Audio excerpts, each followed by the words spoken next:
Добрый день, меня зовут Юлия Сайфан. Я художник, последние годы работаю в технике масляная пастель. Сегодняшнее видео будет для тех, кто уже вошел во вкус работы с масляной пастелью и ищет новые впечатления. А также будет полезно тем, кто купил свою первую коробку.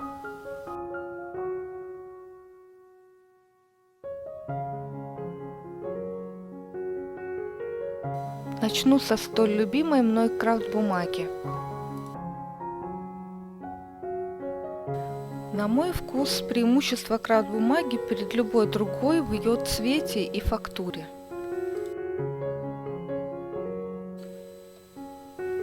Она бывает фактурная и бывает гладкая. Удобно пользоваться в листах, а также брать с собой на пленэр скетчбук. Здесь очень гладкая крафт-бумага. На видео я по ней работаю масляной пастелью Sakura Specialist. Обложка в альбомах для рисования тоже может идти в ход.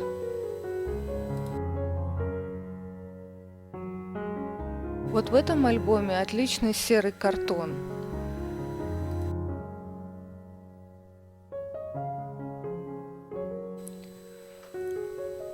А это картон из-под детских хлопьев.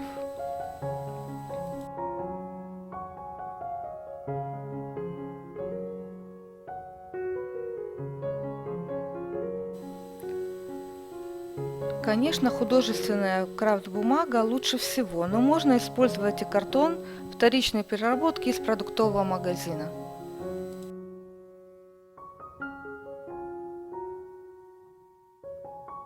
По акварельной бумаге можно делать подмалевок, используя любые водорастворимые материалы.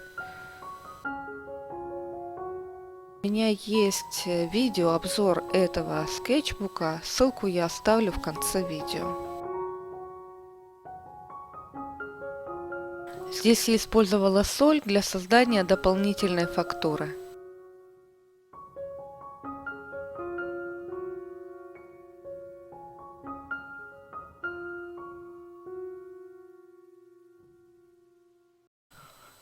А здесь подложка создана с помощью Neocolor 2 и акварели.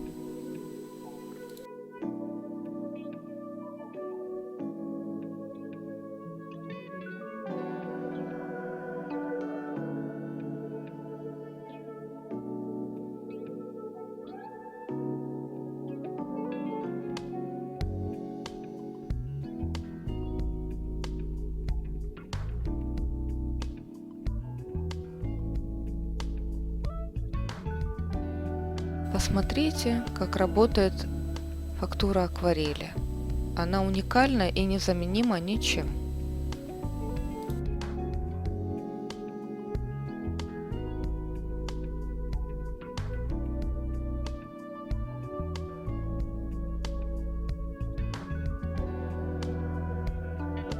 Бумага для сухой пастели не терпит исправлений и много слоев.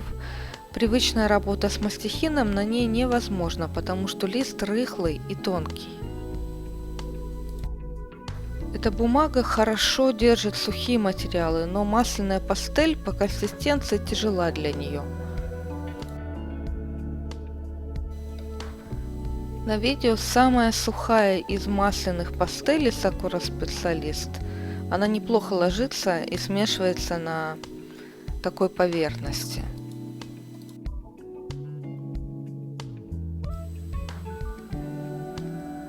На видео скипидар растворяет масляную пастель. С этой задачей справятся любые разбавители для масляных красок.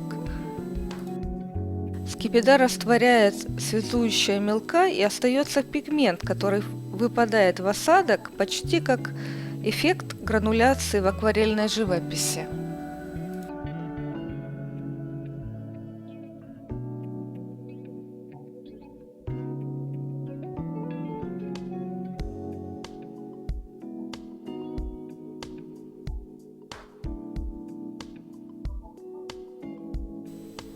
Раз я заговорила о размытии скипидара, справа на видео тот самый эффект грануляции. На этом тесте Картон прокрыт покупными грунтами и акриловой краской. Слева направо на грунте для пастели Liquitex первый столбик акварель или гуашь размыт водой. Второй столбик масляная пастель размыта скипидаром. Далее покупной грунт Маймори и далее акриловая краска. Справа размытие водорастворимых восковых мелков.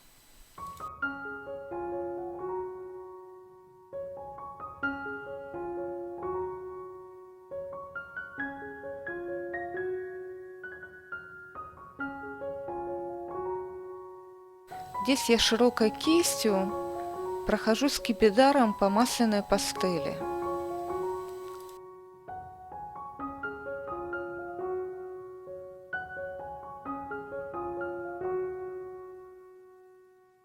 Можно сделать даже фактуры по мокрому, простой тряпкой.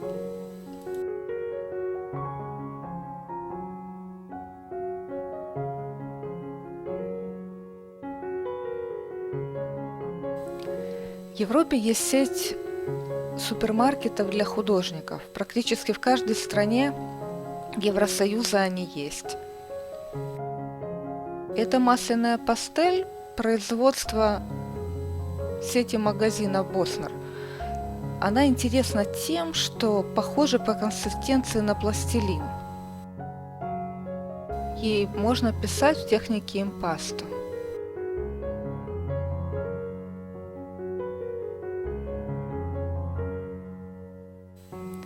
Перейдем к более осмысленному выбору поверхности для работы с масляной пастелью. Джессо нужен для подготовки поверхностей для акриловой и масляной живописи.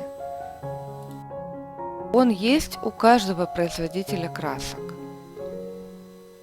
На его основе легко делать фактуры.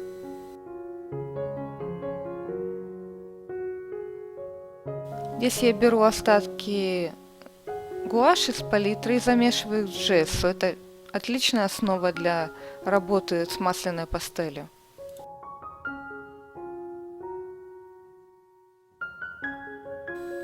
Я грунтую обычный альбомный лист плотностью 240 грамм.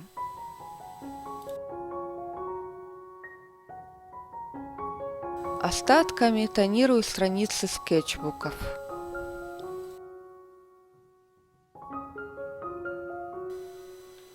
На этом этапе вас может ограничить только ваша фантазия.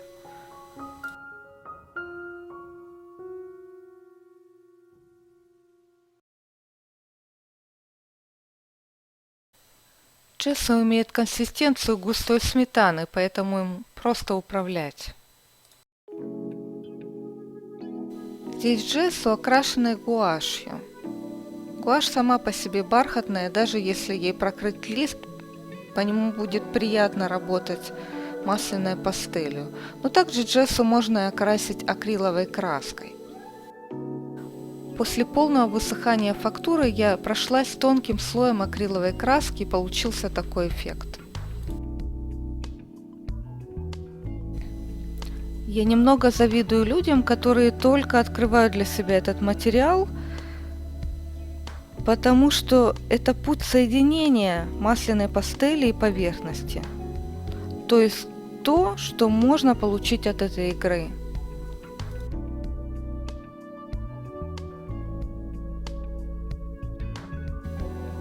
Эту фактуру я сделала джессо грубой щетинистой кистью. После полного высыхания пролессировала сверху акриловой краской. Здесь на фотографии слева тот самый тюбик, которым я пользовалась. Это сиена жженая. Все светлые масляные пастели, которые использую в этой работе круглой формы, сделаны мной.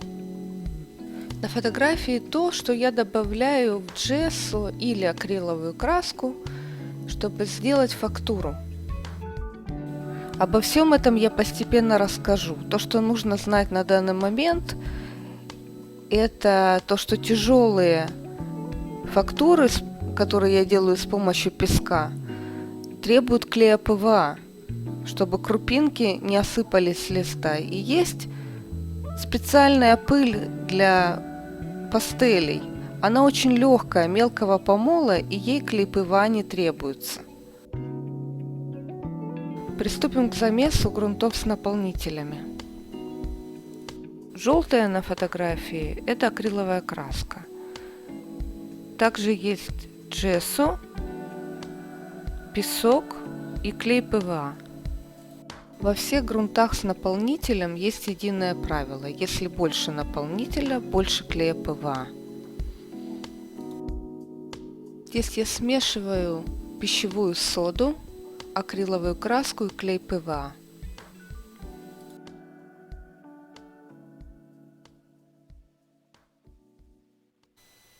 Грунт получается тяжелый и зернистый.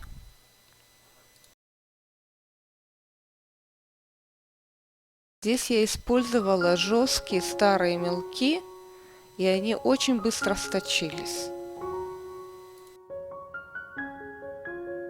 Может быть интересным соединение в одной работе тяжелых зернистых фактур и просто джессо. Как видите, здесь в небе есть такие крупинки, это крупный песок. А передний план, дом и деревья на голом листе.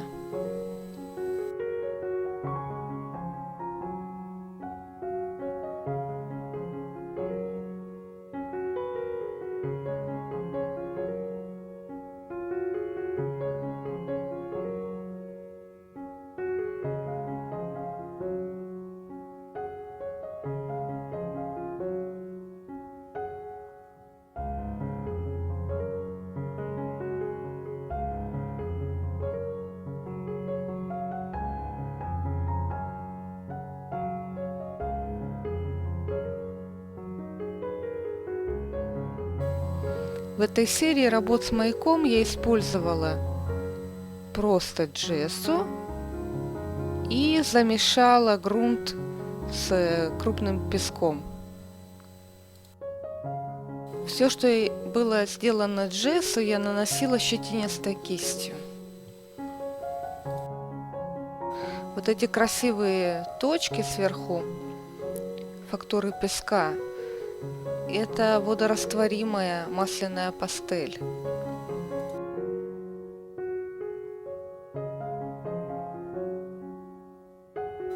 Здесь уже последний этап работы, я прохожусь масляной пастелью.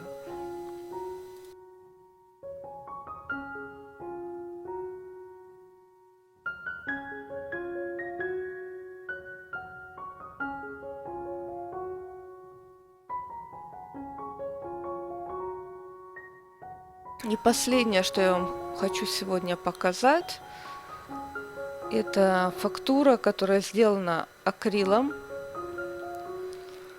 но потом она мне показалась скользкой и такой стеклянной, жесткой, поэтому я прокрыла сверху джессо, разведенным с этой акриловой краской. Масляная пастель пишет по всему. Будь то нежная бархатная поверхность джессо с пылью для пастели, пастельная бумага или же грубый замес со специальным текстурным песком.